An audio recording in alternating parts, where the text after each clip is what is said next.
प्रधानमंत्री मोदी सदन में हमारी सांसद रेणुका चौधरी जी को सूपनखा बुलाते हैं।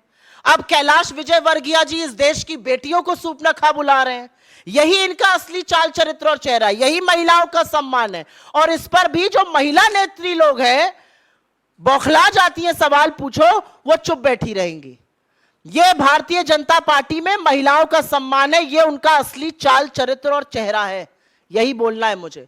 देश की महिलाएं, देश की बेटियां, देश की आधी आबादी इसको देखे कि अगर आपके जीन्स पहनने पर इनके उत्तराखंड के चीफ मिनिस्टर का बयान आया था, खट्टर का बयान आया कि रेप ही होता है क्योंकि लड़कियां जीन्स पहन लेती हैं।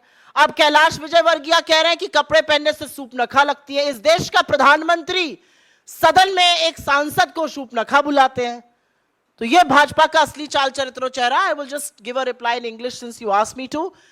What Kailash Vijayvargiya is saying at some level shows the love for Supnakha within the BJP. The Prime Minister had called one of our women MPs Supnakha. Now Kailash Vijayvargiya is saying the same thing.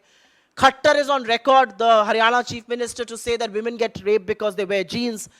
Another Uttarakhand Chief Minister, who's no longer a Chief Minister, said women who wear shredded jeans have loose character. This is what the BJP is made up of, and which is why you find so many BJP legislators facing criminal charges as far as offenses towards women are concerned.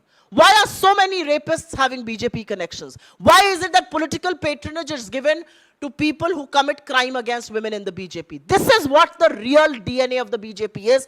What baffles me is that women leaders of the BJP will continue to keep quiet as Kailash Vijayvargiya and his ilk continue to make the comments.